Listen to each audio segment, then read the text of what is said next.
Because otherwise I'm not going to get back to it. I'm going to get sucked into the internet forever. Okay, hello. I think that needs a warning thing as well.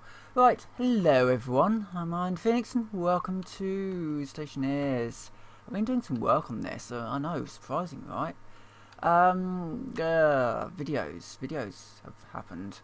I've been doing a few sort of static videos because my schedule is nuts at the moment. It's all over the place, too much really to deal with.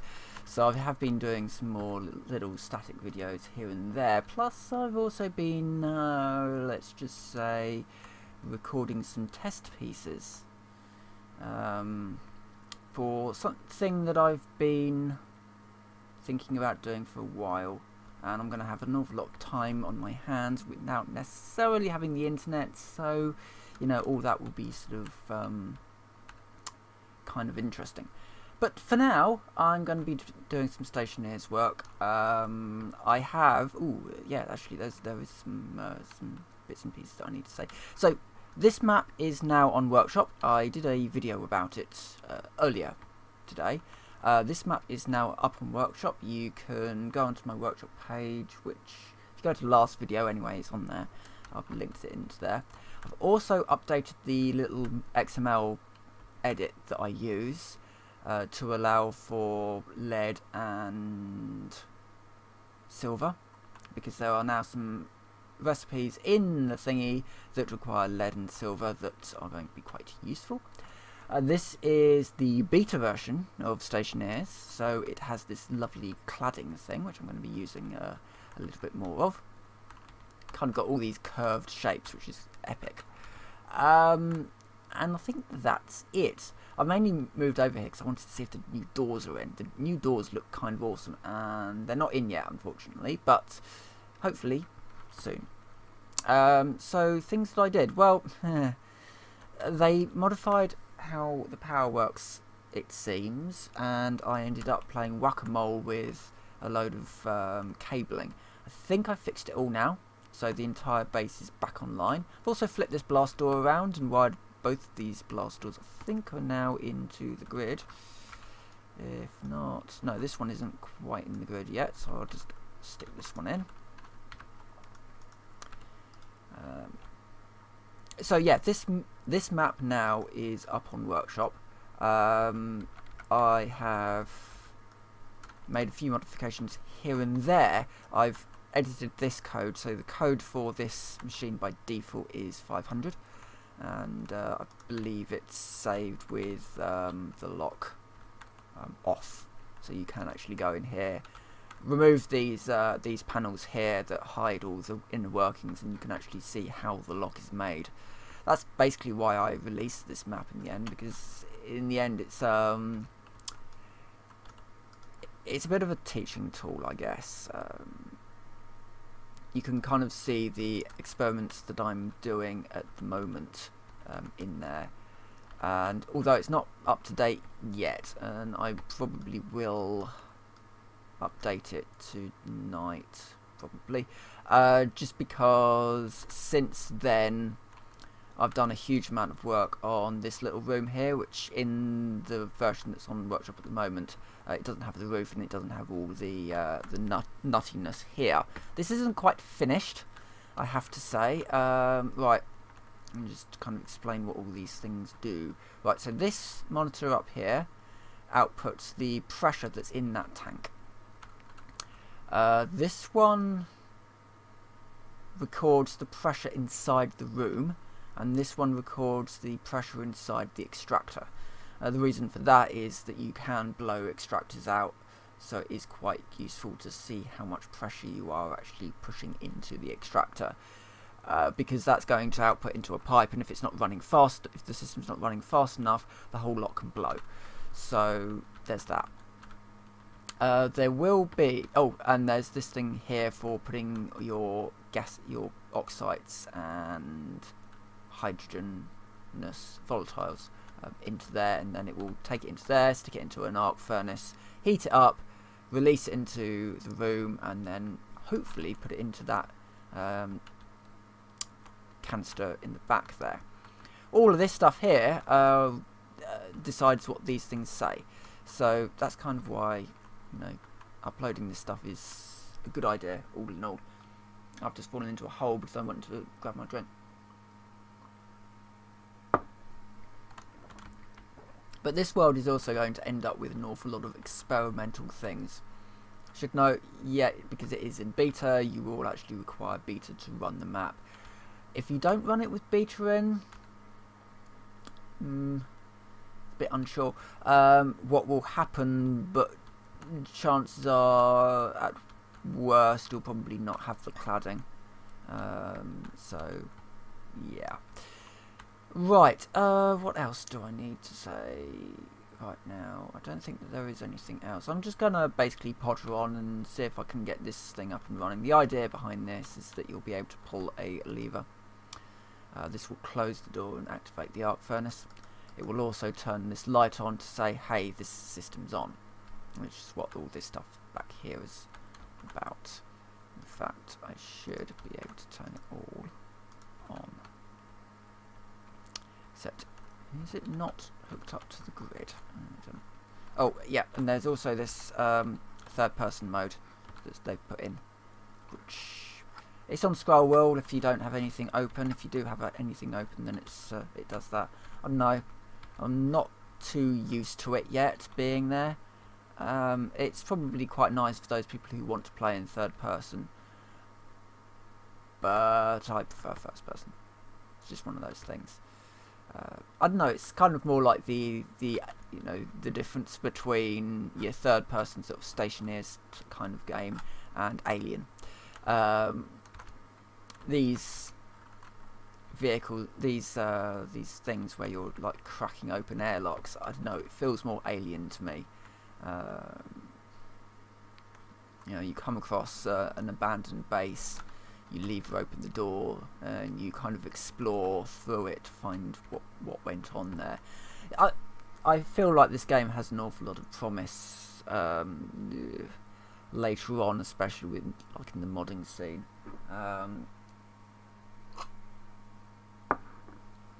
Base game, we'll see. I mean, the problem that, and I know that this is a bit of a problem, a thing that I've said in the past. When I was playing Space Engineers, I sat down and I said, this could be the Minecraft killer. And what happened? Minecraft kept on going, and Space Engineers was actually the one that got killed in the end. You know, it's still pottering along, but I don't know. I'll play it again on release, but until then, I won't bother. Right, why is this not getting power? It should be. None of it's getting power. I think I might need another one of these. Let me just clear away some of this land. I should note that there is a full power grid hooked up into that building, but there isn't really one in this one. This is a system that would work occasionally, but yeah, so I need another solar panel in there really, just to give it a bit more juice. Because the logic chips do use quite a bit of power, I believe. Alright, what was solar panels? I also need to make a gun turret because there's a gun turret in here and I need to make one. So I'll set that up as well. So, oh god, I've just forgotten what I was looking for. The thingy. The solar panel. You may notice that I'm a little tired. I'll make a couple of them. Yeah, I've had a bit of a past about month or something. So yeah, I may sound a little bit tired and get a little bit confused, and yeah, it's just tiredness. All that should be fixed once all my life is reasonably sorted out. It shouldn't be too long now. Well, say that. sensors, solar oh god. I'm looking for the guns. Oh, I also need to make a torpedo launcher. So we'll make a torpedo launcher. We'll also make a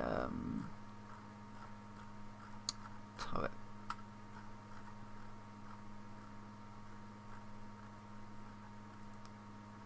Yeah, turret. So we need electrum. Oh, we need constant. We'll make a load of that. I'll just leave it to do that while I go and fit these solar panels. And I might stick some on the roof as well, actually. I think we can go up to 5 without really having a problem. If we do get burnouts, then I can always stick in some heavy cable. That should be alright.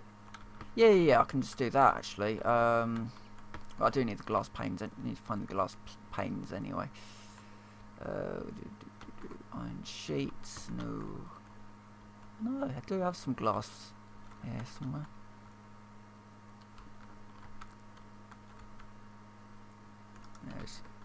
There we are. And oh, I'll just grab the heavy cable as well. I had to do a complete rerun of a load of cabling and then step it down with power controllers. So all of this up from the solar panels down is heavy cabling, and then on the 2 spurs out to the various areas. This one caters all of that, this one caters all of that, and yeah, so there's heavy cable up to here and then standard cables throughout the rest of the base. Seems to work. So can't complain. Let's get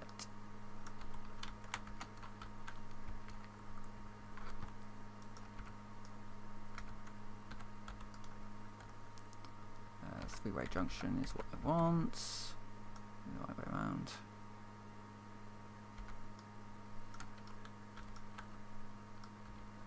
These aren't going to be sort of tilting or anything like that. Just throw that all down there. That one's that. The only thing I do need to do is just manually tilt it down. About that, and then we'll just twist it around by 90. And yeah, that will do. It's about 30 degrees, that's fine. And I can stick those into my backpack. I do like the UI. I know the UI is a little bit of a contentious issue for some people, and quite a lot of it is time, really. How can I put this? So back in the day, we used to have inventories. They were kind of like items, use items that you'd use in like first person shooters. These inventories were generally hidden away, and you would use usually square brackets each way, and then some weird key to actually use the item. And then came along a game called Minecraft, and I think Minecraft was sort of the first popularised version of the inventory. Well, no, there were games before that that did a similar sort of thing. Games like Worm, you know, all of that sort of thing. But I think Minecraft was one of the ones that really sort of... Oh no, wait, no. Oh, World of Warcraft was before then. Anyway, it's been around for a while. And basically there was a point where this whole idea of having an inventory system came along. I guess games like RuneScape and that sort of thing had a... You know, you have a hotbar, you have an inventory system that pops up. You can use items that are down in a hotbar.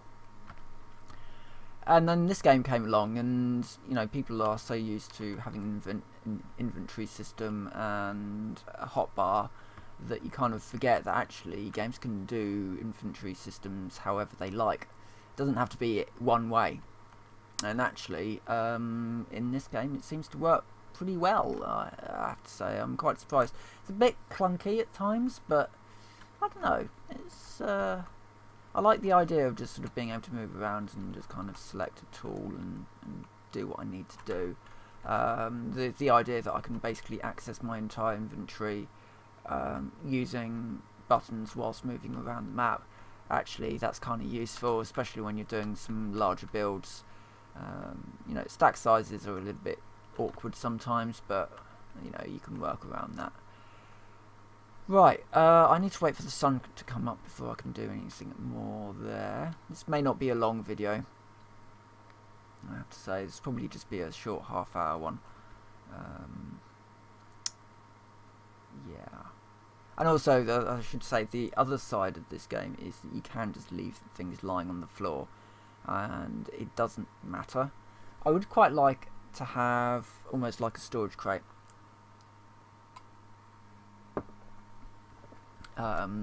Even if it's just a single item storage crate, so that I can build a like auto sorting systems to put things into specific crates that I can easily find things again. That would be quite nice. The game's got quite a lot of influence from mods like Buildcraft and Factorization and that sort of thing, and I don't see why those sorts of things couldn't be added in the future, along with Rails. Because I want Rails, or some form of doing Rails. I did actually consider this, right? Okay, so this was completely by accident how I actually made this in the end. But what I've got over there is a reasonably flat floor, and I can build that out to be a reasonably flat floor.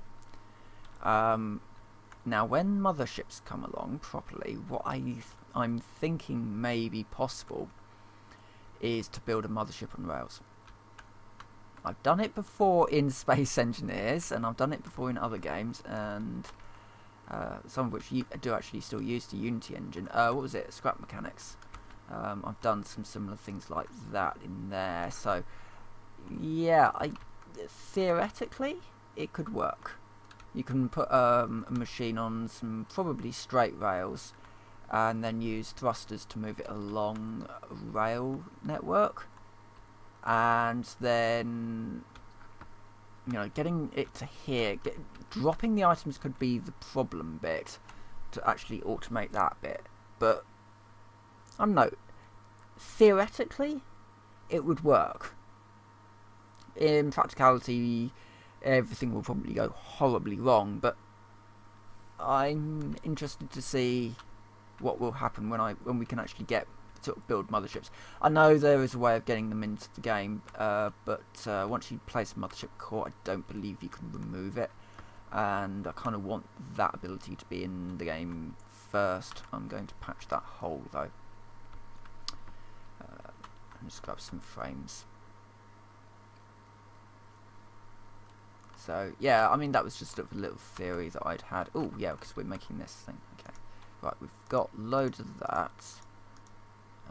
We'll build a load of Electrum, because we'll need that. Got plenty of steel, so it's just Electrum and Invar. I'll just wander off and do a little bit more stuff. Iron frames. Do I have any iron sheets? That's an iron wall. You can kind of see what I mean about, you know, needing some kind of sorting system, because currently my bits and pieces are all over the place, which it's not useful.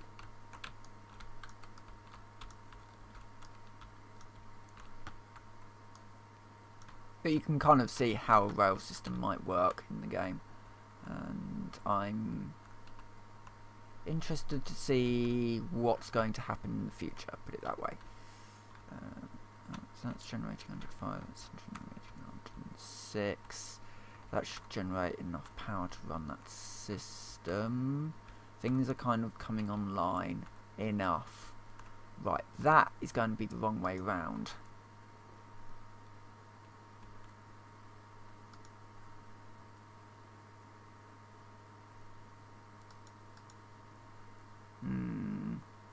I need to invert the signal. I'm not gonna. Let me just remove that for a second, because probably not going to work how I want it to.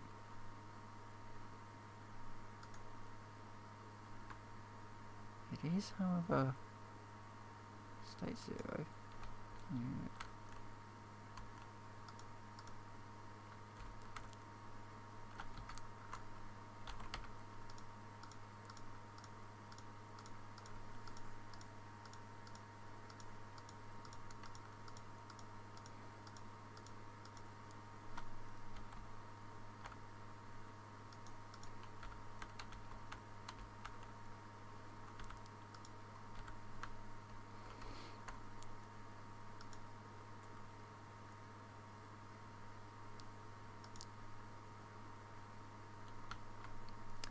Yeah, this all needs basically inverting. Can I?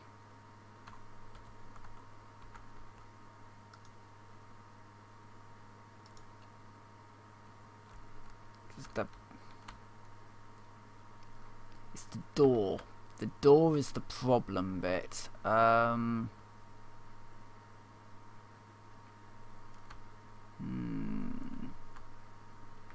I'd need to read the state of the lever and then compare that, and not something to do tonight, I don't think, because that is going to make my head hurt. But yeah, I basically just need to invert the signal in the case of the door, because the door is basically the wrong way around.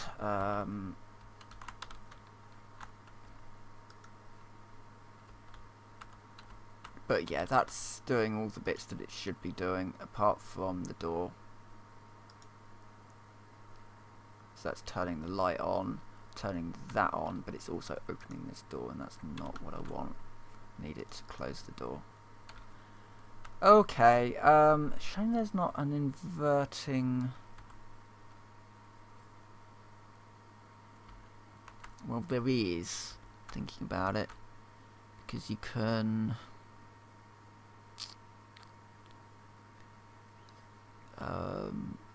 stick it through math first, I think. Yeah, so you can say, wait, no, that wouldn't work. No, it would work. You stick it through a math first and say if it's greater than 0, yeah, you'd stick it through a math, wouldn't you? Which I have on me. As I said, it's going to make my head hurt, and it has. Thinking that. I do actually have a spare logic math, and it's logic math I need. Right, where's all my cable? No, that's all the high HV cable rather than normal cable.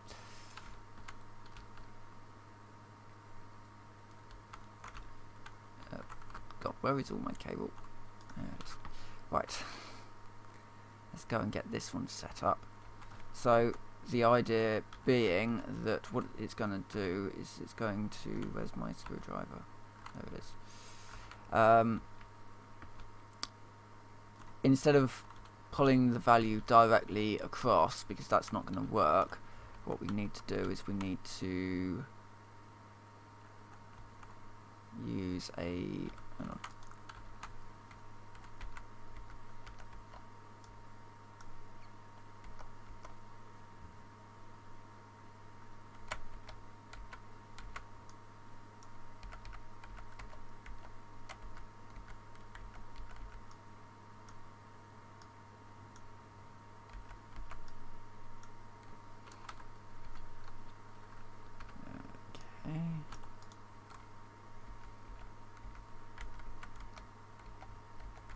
It's got going the wrong way, right? Okay. So, get out our screwdriver, and we turn these things off for now, just because otherwise they're going to start messing with the doors, and that's not what we want. So, pressure lock reader is our number 1, and our number... hold on. So compare. I need a logic compare, not logic math. They do slightly different things. Logic math is for adding things together, whereas what we want to do is we want to compare two values, and then we want to output based on that. So we want to compare pressure lock reader with a second value, which we need to create using our logic memories.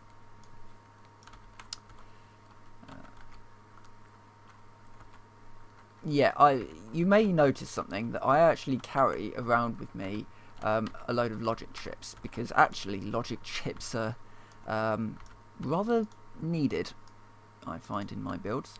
Right, so we want to create we want to create a value of 1, so we want to compare this.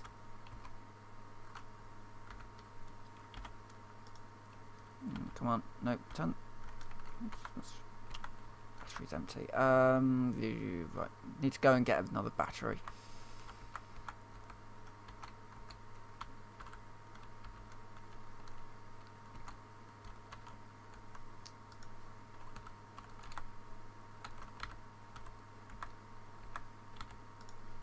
Right. Now we've got this this battery. Always label your stuff, just because it's easier to find it. Even if it's something as simple as that, that will do. Right. Screwdriver. Right. So what we want to compare it to is the pressure lock, pressure compare mem. That's wait, what? No, pressure lock. Got it as a really bad angle, actually. Pressure lock memory, and we want to set. Okay, so if that is equal to that, we then want to do the in from the reader, the compare, which we haven't named. Which does need to be named. Name everything.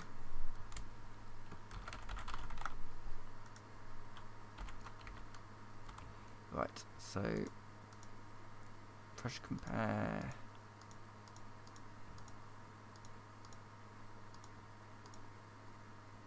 Pressure lock mem.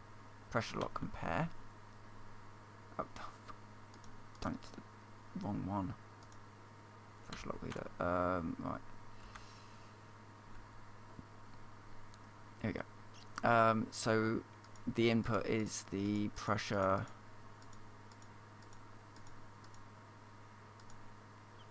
lock compare. The output is the pressure lock, and we want it to open. Now, with that we can turn everything back on. The power is not sufficient to run that, but I can then run that test. Right, while I'm sort of thinking about that, I can sort of work this one out. So so state 0 is closed.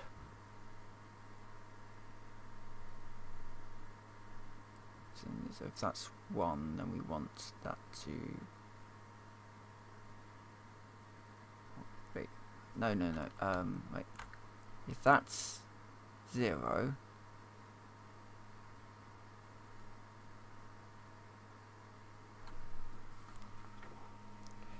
This is how tired I am. I'm actually having to think about how to flip digits here.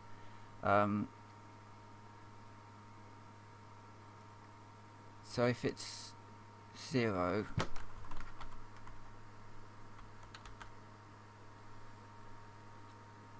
that's basically just doing that. Okay, so if we make it not equals. That's how you make it. That's how you make a NOT gate. Not equals, and then then you can turn that on, and that should now work theoretically. And then I just need to rig that one up, but I'm not I'm gonna end this video here actually. It's quite obvious how tired I am. I can't deal with a simple not gate, so I'm gonna go off and I'm gonna play some more Warframe, I think now. Something reasonably mindless. So yeah, I will update this map actually, so save world. Right. Overwrite. Yeah, I will just update this map on. Actually, do that now. I remember.